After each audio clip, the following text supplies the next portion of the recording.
RFI, la radio du monde. Culture vive, Yasmine Chouaki. Culture vive, deuxième partie, avec pendant 20 minutes, vous allez voir un bateau qui va sur l'eau, des sons étranges venus d'un autre temps et qui vous donneront peut-être l'idée de refaire votre architecture intérieure, des bruits de bouche qui racontent, et puis surtout un joli jeu de jambes signé Sylvie Hasbrook. Bonjour. Bonjour Yasmine. Non, parce qu'il faut un sacré jeu de jambes pour arpenter l'atelier Noah. Un atelier d'artiste à Paris. Sérieusement, qu'est-ce qu'il a de particulier, ce lieu ? C'est un lieu qui a été créé par un personnage et qui au final devient un lieu d'activité multiple.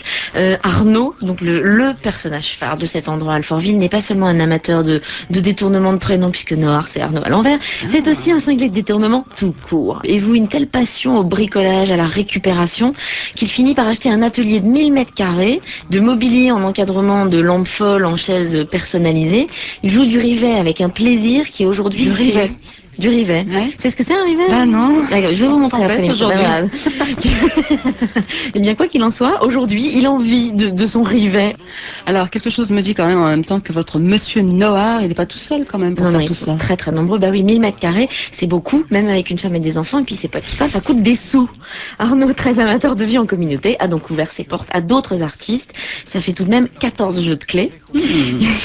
Et donc il loue les parties de l'atelier. Enfin, je devrais plutôt dire qu'il échange dans tous les sens du terme, parce que les artistes en tout genre qui sont acceptés doivent avoir un bon esprit d'équipe plutôt qu'un bon compte en banque. Alors dans les présents, il y a les Carabosse, Marc et Gaël, qui donnent dans le mobilier aussi, et Jean-Christophe, le dépanneur électro-informaticien, pour faire court, que vous allez entendre. Tout ce petit monde nous accueillant, Yasmine, d'abord à Alfortville, puis dans un restaurant parisien, dont Arnaud et Jean-Christophe viennent de signer la décoration, avec tutoiement de rigueur, bien entendu.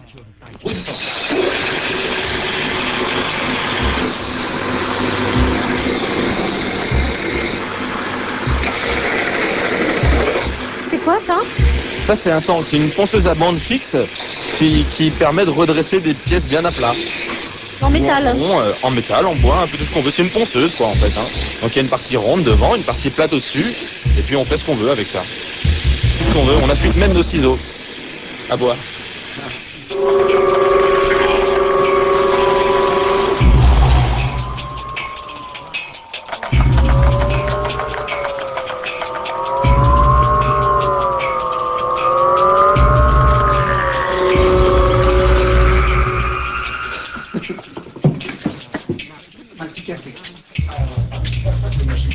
Ah ouais.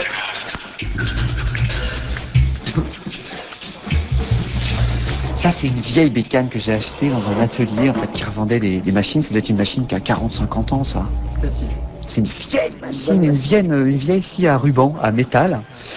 Et c'est au prix, c'est pour un titre indicatif, c'est le prix d'une machine à main maintenant. C'est genre le prix d'une scie sauteuse un peu luxe, on va dire. Elle fait 1 mètre de large, 1 mètre de haut. Et quand elle se met en marche, elle fait un super bruit rigolo. On dirait un vieux taco, c'est vachement marrant. Elle met du temps à se mettre en marche. Et puis quand elle trouve son rythme après, bah voilà.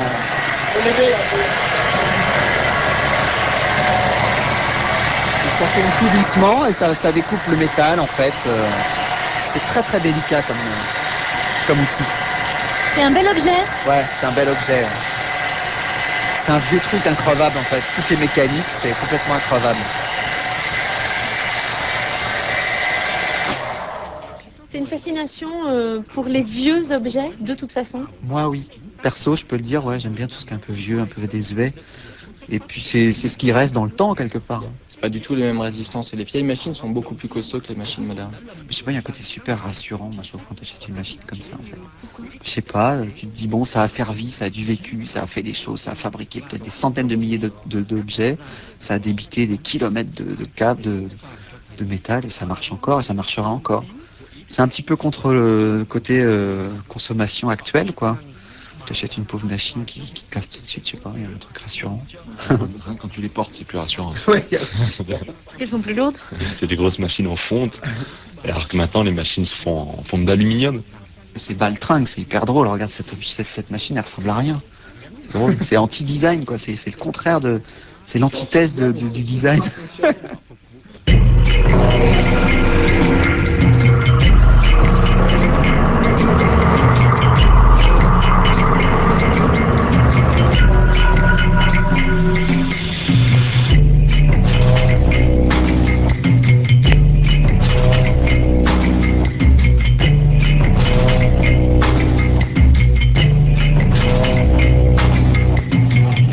objets qui ont eu une vie, qui ont servi des gens pendant des années et qui ont été abandonnés lâchement. Je trouve ça plutôt cruel. Donc nous, on les reprend, on les nettoie, on les patine, on les assemble dans des cadres différents. C'est souvent sur les trottoirs quand il y a des encombrants, des vieux trucs. On regarde. Ou quiétonne, comme disent les Québécois. Bah oui, c'est vrai qu'en fait, il y a une grande mode dans la récup qui était de prendre des éléments hétéroclites et de les assembler ensemble en les soudant à l'arc, genre des vieilles clés, des trucs, et en faire une sculpture. En fait, moi, je récupère un élément que je trouve beau et je recrée autour un contexte qui n'existait pas. Mais c'est un élément récupéré sur une table, sur une chaise, un machin. Et ouais, la structure, elle est créée vraiment. Donc en fait, au final, ça crée un trouble. On ne sait plus si c'est la totalité de l'objet qui est récupéré ou si c'est... Enfin, c'est assez étonnant, quoi. Faut s'adapter aux gens beaucoup, ouais. Parce qu'en fait, je bosse beaucoup en fait directement avec des particuliers qui eux ont des souhaits quelque part. Il faut déceler le souhait de la personne et il faut jouer avec. Parce qu'en fait, moi, ça me fait vachement rebondir. Hein. Quand quelqu'un me dit je veux une bibliothèque, j'ai jamais fait ça de ma vie. Je dis tiens, comment je vais la faire? Et après, ça me fait rebondir sur une série d'objets qui est de la même famille. Donc en fait, c'est une participation vraie avec le public. En fait, c'est ça qui est bien. C'est vrai qu'il faut faire attention à plein de choses. Faut pas que les bords soient coupants. S'il y a des enfants, quand on a des enfants, on y pense. Faut que ce soit un minimum hygiénique aussi. Si c'est pour un cabinet dentaire, faut pas faire un truc tout rouillé, pourri, où t'abîmes tes vêtements quand tu t'approches. Donc, Derrière nous, il y a un bureau étonnant. ah oui, alors ça en fait c'est un bureau qui est pas tout à fait terminé parce qu'il manque tout l'aménagement des tiroirs et puis la plaque de verre qui va dessus. Et c'est une espèce de pupitre de commande de vaisseau spatial. En fait, c'est un bureau qui irait très bien pour un PDG mégalo d'agence de pub, par exemple. Hein, j'ai pensé à ça en le faisant. Est-ce qu'on peut le décrire? Alors c'est un espèce de demi-cercle tronqué, donc c'est comme une espèce de forme arrondie, où il y a plein d'éléments récupérés de tableaux de bord de Mirage 3 en fait. Parce que j'avais été sur le tournage d'une pub justement où il jetait plein d'éléments. C'est Gaël qui m'avait appelé pour me dire tiens, il jette plein de trucs. Et j'ai récupéré des éléments de contrôle de Mirage 3, des cadrans, il y a même le petit bouton de commande pour la mise à la bombe et tout, c'est rigolo. Donc j'ai intégré ça sur tout l'objet. Donc il y a des compteurs, des kilowattheures, des compteurs partout, des robinets. C'est entièrement métallique, c'est rifté de tous les côtés. C'est presque too much, on va dire. C'est un petit côté Capitaine Nemo. Ouais, il y a de ça aussi, ouais. C'est un peu le bureau du maître du monde. Voilà, écoute ce bruit de téléphone qui nous rappelle à tous plein de choses, en fait. En fait, c'était du temps, on était moins pressé, je crois. Pour composer un numéro, il fallait bien 30 secondes. C'est génial. Et ça, c'est pour en faire un téléphone portable. Oui, on va faire un téléphone portable avec ce truc qui fait à peu près 1,5 kg, non, je sais pas, 2 kilos. Ça va être très drôle.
Le Zango, c'est un restaurant qui est sur le thème du voyage. Donc, comme j'avais bossé sur le premier restaurant de Johan et Alexandre, Ce sont les patrons du restaurant. ils m'ont rappelé parce que ça s'était bien passé et puis que c'était plutôt une belle histoire. Et l'idée, c'était là d'encadrer, tu vois, des éléments de décoration qui sont des ciels de temple indiens, des choses comme ça qui sont assez anciens. Et donc, je suis assez fier parce que c'est moi qui encadre au moins 200 ans d'histoire, là. Alors on a fait un grand cadre immense, c'est en aluminium un petit peu brossé et toujours sur le même principe avec des rivets partout, comme ça on sait pas trop, c'est un peu hors du temps, on date pas vraiment l'objet. C'est ça que j'aime bien en fait, c'est intriguant. On se demande l'ensemble si c'est un truc entier qui sort d'on sait pas où. Ça pose des questions. J'ai fait des miroirs, j'ai fait des petits luminaires. Où ça? Au-dessus du bar, tu vois les petits luminaires que tu vois là, à partir de tuyaux de cuivre toujours, il y a des petits robinets qui pendent. On allume la lumière en tournant le robinet? Non. pas cette fois. C'est des objets de récup que j'assemble ensemble en fait. Et en plus, par-dessus ça, j'utilise des vieilles ampoules à filament de carbone qui sont des rééditions anciennes. Donc c'est vrai, on pense que tout ça c'est du vieux truc, du vieil objet récupéré. On fait une visite un peu du lieu. Ouais, si tu veux, je vais te faire. Alors tu vois, en fait, Johan et Alex sont assez fans d'objets glanés un petit peu partout. Donc ils ont fait tout un petit shopping de masques africains, d'objets tibétains, de trucs asiatiques. C'est assez joli en fait, c'est un cocktail assez marrant. Il y en a un qui fait des tables spécifiques en résine, il y a moi qui fais tout ce qui est un petit peu métallique, il y a les peintres qui font tout ce qui est un peu peinture décorative. Alors là, on sera dans une petite partie de restaurant. Déjà, il y a déjà du pain et du fromage sur la table. Oui, ça c'est plutôt les gens qui mangent, qui ont travaillé, qui mangent un petit peu ici. Et l'inauguration, c'est le 25. Mais ça commence à ouvrir à partir de demain. Mais là, vous n'êtes pas du tout prêt à ouvrir. Il y a des chaises partout sur les tables. Il y a des caisses dans tous les sens avec des tronçonneuses. Tu vois, l'équipe, ils sont super forts là. Ils sont en train de tout mettre en place. Il est 5h de l'après-midi. Oui, mais c'est normal ça. C'est ça qui est génial, c'est les derniers petits rafistolages de dernière minute en fait. On se retrouve avec l'architecte, avec le patron du truc, qui bricole avec toi, qui t'aide à visser les trucs. Je trouve que c'est des moments magiques en fait, c'est plutôt sympathique. Et voilà Alexandre qui vient d'arriver. Voilà. Alors je me retourne. Bonjour Alexandre. Qu'est-ce qu'on va manger avec ça dans ce restaurant? Parce que c'est pas le tout, mais... On va manger une nourriture inspirée de pays étrangers, avec des parfums, avec des épices tirées de cuisines étrangères et des recettes inspirées également de cuisines étrangères. C'est un mariage de plusieurs saveurs, de plusieurs produits. Parce que les gens, je pense, ont besoin soit de manger en se rappelant des souvenirs d'enfance, donc d'être un peu chez eux, soit de voyager, soit d'être dans une ambiance qui a été créée pour eux. Mais c'est vrai qu'à la base, ça demande beaucoup de réflexion pour que tout soit cohérent. Pour que chaque assiette aille dans le décor, que chaque mur aille dans le décor, que chaque lampe aille dans le décor. Et avec les prix, avec la carte, et avec les gens et avec l'esprit du restaurant.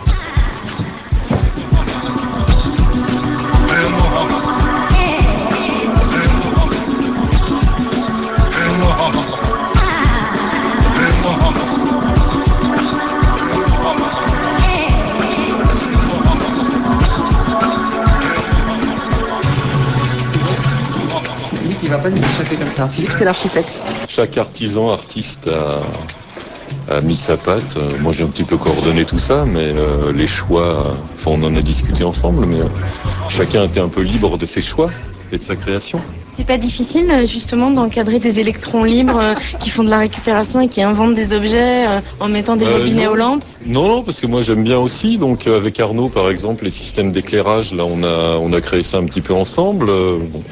Donc au contraire, c'est vachement intéressant. De toute façon, à la limite, plus on a de contraintes, plus on devient créatif. C'est l'absence de contraintes qui est difficile à gérer. Et là, on a un challenge intéressant là, prochainement. C'est un élément de décor pour une pièce de théâtre. Et en fait, la trame de fond de la pièce, c'est un voyage dans le temps, justement. Donc, on doit construire une horloge qui va dans le temps, qui avance très rapidement, qui recule très rapidement. Et ça, c'est du pur Jean-Christophe. Ça. Parce qu'il va falloir qu'il imagine un mécanisme qui se pilote de la régie pour que l'horloge avance vite, recule. On ne sait pas comment on va faire et comment on va se débrouiller. On sait qu'on a un délai très court et il va falloir qu'on s'y penche vite. C'est des projets qui font rêver? Oui, parce que je sais qu'encore une fois, c'est quelque chose qui, normalement, pour quelqu'un qui sait faire, est très simple à faire. Mais comme je vais être obligé de trouver des moyens de substitution par rapport à ce que je sais faire, ça va être rigolo. C'est le moyen de substitution qui est rigolo. Quand on voit quelque chose, on se demande où est-ce qu'ils ont caché les fils. On essaye d'imaginer qu'il n'y a pas la peinture, qu'il n'y a pas le mur et qu'est-ce qu'il y a derrière et comment ils ont fait ça. Une vraie déformation professionnelle. Oui, mais c'est fatigant. Ah bon? C'est fatigant. D'essayer de regarder derrière plutôt que de regarder les choses, c'est très fatigant.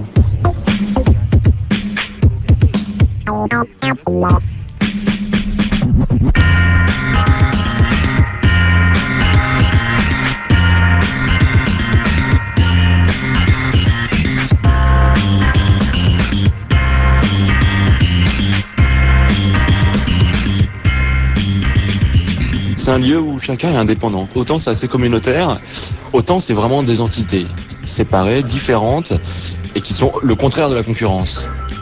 Parce que de toute façon, on n'avait pas les mêmes compétences. Et voilà. Et qu'est-ce qu'on entend? C'est l'horloge. Et c'est quelle heure là au fait? C'est la vieille horloge qui appartenait à la propriétaire de la maison avant, qui était une vieille dame, qui me l'a laissée en fait. Moi je l'ai remise en fonction. Il est belle cette horloge. Elle est belle, hein, on se croirait à la campagne. Et un peu Arnaud. Ce que j'aime bien ici, c'est en fait c'est l'antithèse d'une entreprise. Et je trouve ça plutôt intéressant. Il n'y a pas de hiérarchie et chaque personne est responsable de son truc et apporte de l'eau au moulin en fait. C'est le contraire d'une structure telle une entreprise où les mecs se pointent en employé et se planquent derrière leur ordinateur, quoi. C'est tout l'inverse. Nos rêves, je crois, tous ici, c'est de réaliser ses frustrations. D'être le moins frustré possible du côté productif, artistement.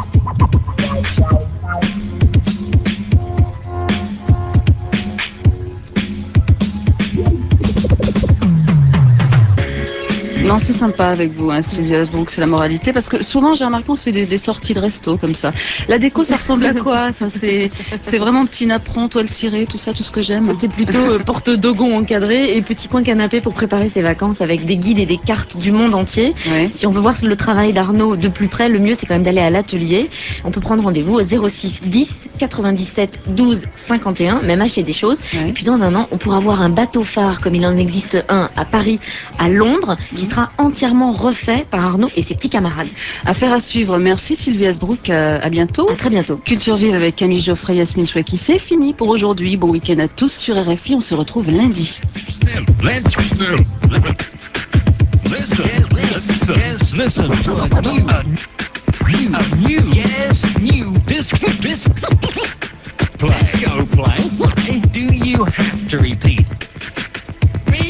Repeat everything I say.